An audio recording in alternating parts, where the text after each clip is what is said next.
I already mentioned in my Tiny Toons Adventures review that 90s cartoons kicked ass. One of the best ones that everyone seemed to watch was Teenage Mutant Ninja Turtles. After the cartoon, it spawned multiple movies and different cartoon series, and let's not forget the comics too. Although in my opinion, none were as good as the original. Everyone had a different favorite character, and it was always fun to discuss the reasoning. Yep, TMNT is another Konami game that I'm reviewing. I swear I'll eventually stop reviewing Konami games, but hey, these are what people are recommending to me. It came out in June of '89. If you played the arcade game or any other Turtles game after the first, they're drastically different, and you'll see why. This one is pretty one of a kind for the series. The opening scene is pretty awesome though. The music is catchy and it's pretty sweet how it shows each turtle in action, along with the name and weapon, and then a short, pictured intro of April getting captured by Shredder. I'll admit I was a bit disappointed that Krang was never in the game, but he does make an appearance in later games. The person you're saving changes a few times, but basically you'll need to combat Shredder or some sort of device that can turn Splinter human again. Of course, Shredder wants to avoid that and make you turtle soup. Yes, I said it.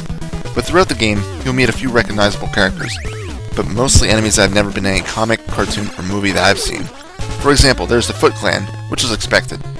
You also get these rat things, which I know have made a few appearances. But what about these flame guys, guys with chainsaws, guys throwing boomerangs, Terminators, or even these old guys with bad backs? I don't remember seeing those anywhere. The cool thing about the game is that there's about 5 different groups of enemies. Think of it as a different faction. For example, old guys won't get mixed in with the fire guys. Foot Clan soldiers won't get mixed in with the guys with the boomerangs. The group will occasionally change when progressing, when there's no enemies left on the screen, or sometimes when entering a new area. Some areas have the enemies hard-coded as a certain type, others are completely random. It keeps things interesting when you don't exactly know what's coming ahead of you. You always hope for certain easier groups, but near the end, it's nothing but harder ones anyway. Before I continue, let me talk about each turtle real quick. Leonardo was always my favorite one. I'm not sure if it's because he wore the blue or because of the katanas, but I always liked him.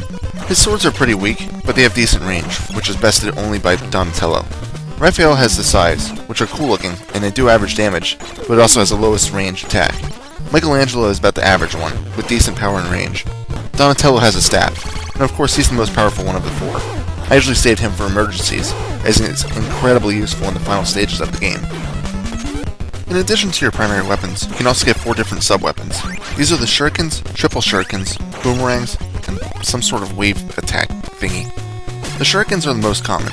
The triple ones are the same thing, but they get launched in bunches of 3. The boomerangs are cool because they're reusable, as long as you can catch them. In fact, if you throw them, then switch turtles, you can actually exchange them. The wave attack is the most powerful and has a deadly range. This is very useful at the final stages of the game, which is why I usually give them a Donatello. The biggest problem you may find though is that if you're rushing a bit, you may accidentally override your previous sub-weapon and pick up a different one.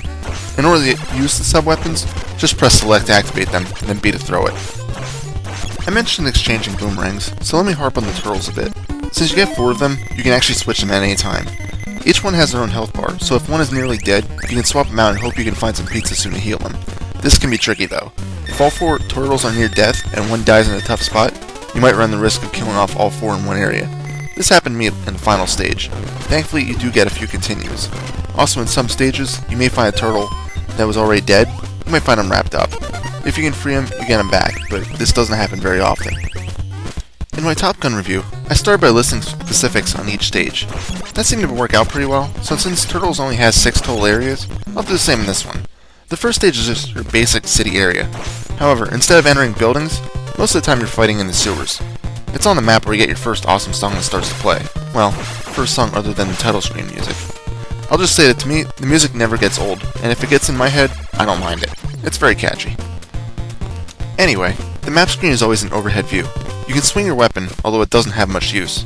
It's not recommended to fight the roller cars while on foot, and the foot soldiers are so sporadic that it's rare you'll actually need to attack them. When you enter a stage, it switches to a 2D platforming game. Most of the opening enemies only take 1 or 2 hits. This stops a few stages in though, when other enemies start to appear. In the first area, you're limited to the mutated flies, rats, and foot soldiers. About 2 stages in, you'll meet up with Bebop and Rocksteady. You fight with Bebop first, and when he's defeated, Rocksteady takes off with April. You meet up with Rocksteady soon enough though and can defeat him by using a well-known glitch. If you stand on top of the boxes and use Donatello's bow staff, you can hit Rocksteady as he jumps, even though it's clearly out of the range of the bow. If you don't want to do this though, he's still pretty easy. You rescue April, she pledges support to you, and you go to the dam, because apparently while you were going after April, Shredder had the Hoover Dam rigged with a few explosives. This area only has 2 stages, although one is memorable to anyone who's really played the game. The first is your basic platforming, with a difficult jump at the top. It's really here that you learn that some jumps require you to be a perfectionist, because if you fall, you need to walk all the way around back again to try again. The second stage is the underwater stage. In itself, it's simple. You just need to swim to each bomb to defuse it, all while trying to avoid the electric charges and other obstacles. I'd love to know why the electric charges don't just kill you outright from being close to them, but I guess it's one of the benefits you get from being a mutated turtle? I don't know. The biggest problem with the stage is the location of the bombs. Once you get to the locations memorized, it's a piece of cake, but early on some of the paths branch. If you miss just one of these bombs and get all the way to the end, and you find out you missed one, you're screwed. The problem is the time limit is less than 3 minutes, so you'll never have the time to get back to the missed bombs. And there's also the algae. This part here is just pure torture. I've been able to navigate this without being hit, but it's not easy at all. Just be sure to swap out turtles when necessary, as the next stage has an easy pizza that can heal any wounds. If you manage to defuse all of the bombs, you move to the city again. Before you go there though, you see a short cutscene of the turtles arriving home and finding the place a mess. Shredder says that he kidnapped Splinter this time, and taunts the turtles. I have to laugh though, because what kind of a 3D TV does he have? I mean, his hands are just poking out of the TV. Anyway, the next area is pretty open, and you need to figure out for yourself where to go. First thing you might notice is the turtle van.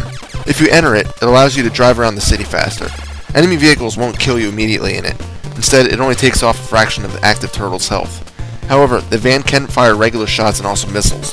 The missiles are more useful for the barricades that lay around the city. In order to get the missiles, you must find them in the various buildings. Some buildings house missiles, some pizza, some rope, which is used for crossing rooftops in later areas, and some have absolutely nothing in them. If you know exactly which areas to enter, you can easily just breeze through this section of the game. At the end of the third section, you need to go from a building into a sewer. If you fall into the water, you get washed to the entrance of the building. This doesn't make much sense though. You can swim in the second area, so why not now? Is it the current? Is it too strong that the turtle can't swim through it? Oh well, you'd think by living in a sewer you'd be used to this kind of crap. Anyway, once you get through that, you enter one last building. At the end, on the rooftop, is a robot that you need to destroy. I can't remember the name of it anymore.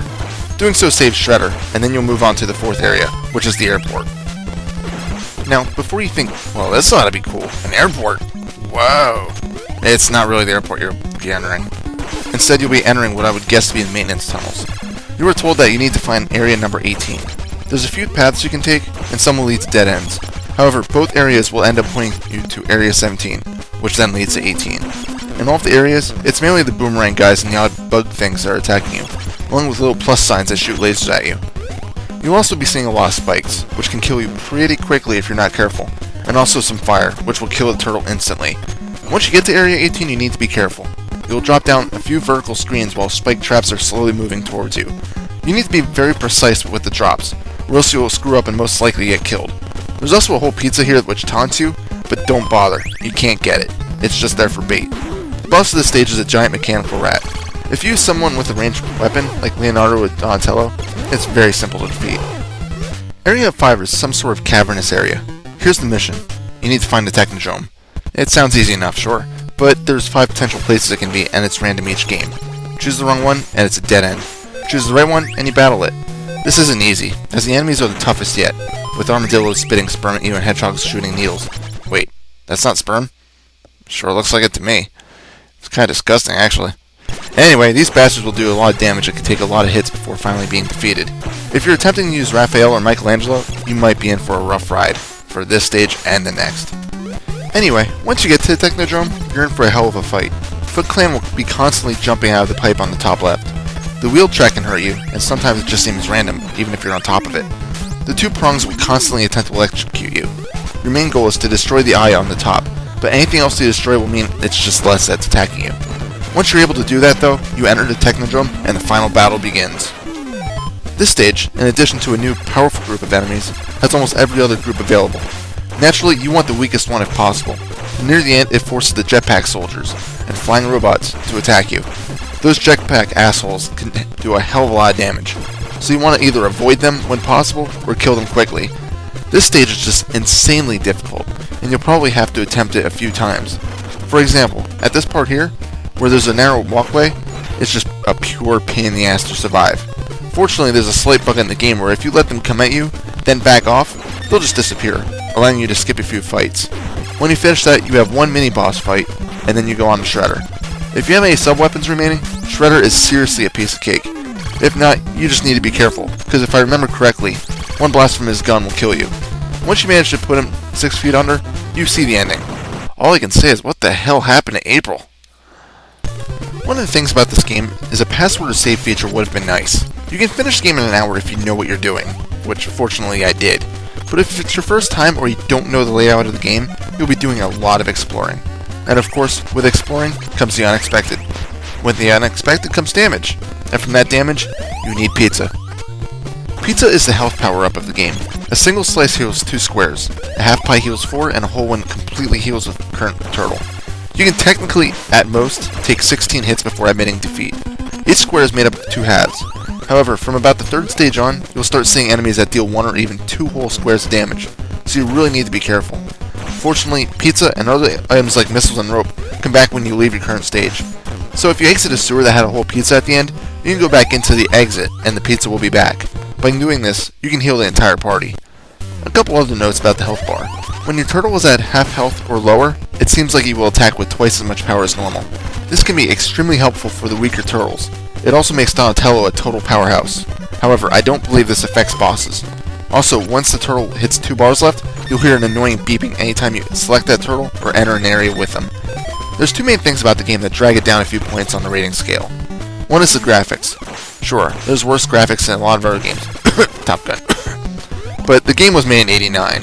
That just seemed too bland. The buildings in Stage 3 look nice, but why are the walls in the airport purple? Who the hell was assigned constructing this place?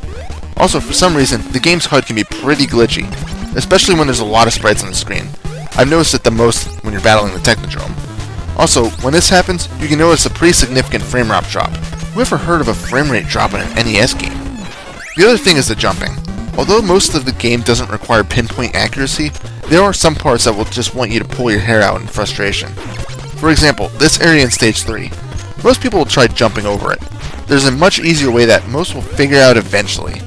Just walk over the gap. Because of the lack of speed that the turtles drop, you can literally just walk over small, 1-block gaps. Also, this segment in Area 2 can be pretty annoying. And the sewer stages? With the combination of the jumping and also the fact that you can get knocked back when hit, they can be pure pain in the ass. The only other thing I want to touch on is the sounds. Although the music is pretty catchy, and at times badass, where's the Turtles theme? I love the start music, don't get me wrong, but the theme would have been a little bit more appropriate. Teenage Mutant Ninja Turtles was a pretty good game. It's got the music, a nice variety of stages and enemies, and even a few recognizable characters. However, it just seems to be lacking polish and a few other critical things, like the theme. Overall though, it's a solid game I would highly recommend. Final score? 8 out of 10. This is Reaper. Happy fragging.